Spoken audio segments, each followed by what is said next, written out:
Okay, you got us, Eli? Do. We will start with Michael Grady with Yes Network. Hey, Coach. First off, on James, did he share at what point it happened in the last game? If that's when the thigh contusion happened, and how severe is it? Is it something that could linger into the week? Yeah, I don't think it's too severe. I think it's pretty manageable, but just a precautionary measure not to get it banged again and make it severe. So I don't remember exactly when it happened, but hopefully it's just this game.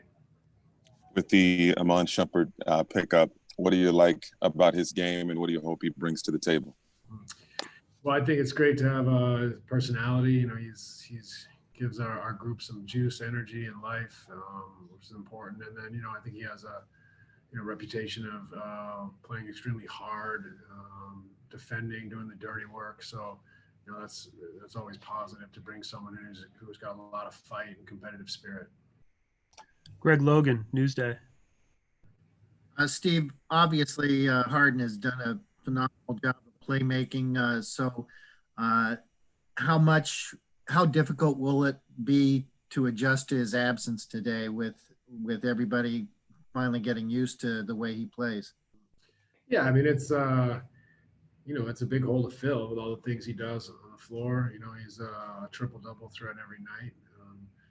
Some nights he can score the ball, some nights he can run the show, and some nights he does both. So, having said that, we have to compete and play together and keep building, and hopefully we get a win while we do that. But it's really important that we just keep doubling down on the way we play and trying to find that identity that we can continue to refine throughout the season. Christian Winfield, New York Daily News. Hey, Coach, you guys have won 4 in a row. Does it feel like you guys have won 4 in a row? Do you guys have that energy like, oh, we've won 4 in a row? And then 2, have you noticed any, common thread in the wins? Is there anything that you've seen? Maybe it's growth, maybe it's defensive connectivity. Have you noticed anything that's been present in each of these wins? Yeah, I don't know that we walk around,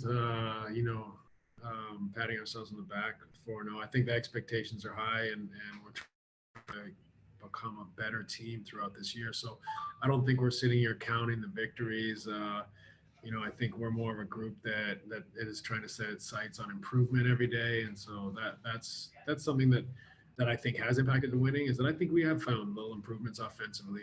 Like you said, that connectivity at both ends of the floor, getting a feel for James and incorporating his abilities into this group. I think that's starting to flow, and there's an understanding and a rhythm forming with the guys, with James's presence. And defensively, I think we're starting to get a little bit more comfortable with some of our schemes. Obviously defense isn't our forte, so we got to work at it and be diligent with trying to just make sure we can control the things that we can control and give ourselves a chance. So I think there's been slight improvements, but it's a long journey, and we got to just continue to have this type of mindset where we're looking to improve every day and not necessarily just counting the record. Alex Schiffer, The Athletic. Hey, Steve. One question on Shump. I mean, obviously you've talked about having guys that, having a season where you don't have a lot of practices and your practices are essentially games. I mean, Shump's played, aside from last year, just with this entire team essentially, and for Mike D'Antoni twice. Just how much of a luxury is it to have a guy that kind of comes in with, in addition to in-house knowledge, just experience with just about every guy on the roster?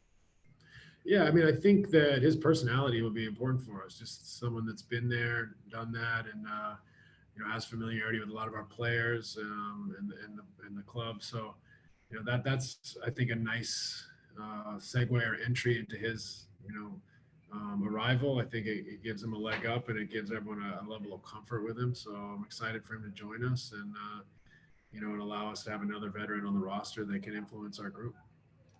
Brian Lewis, New York Post. Obviously, Shump's layoff, though, is even, longer than Norvell's. Where would you, assess both of their conditioning at this point?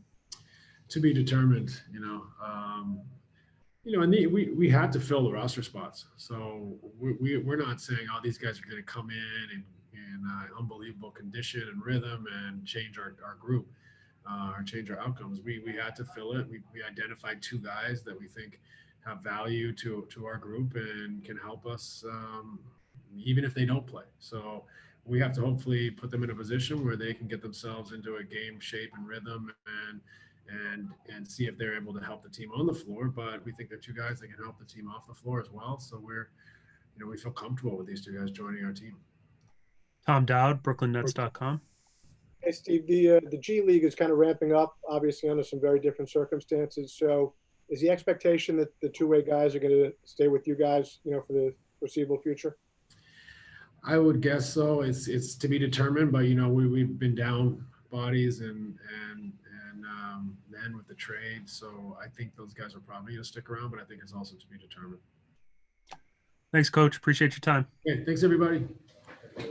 Yeah.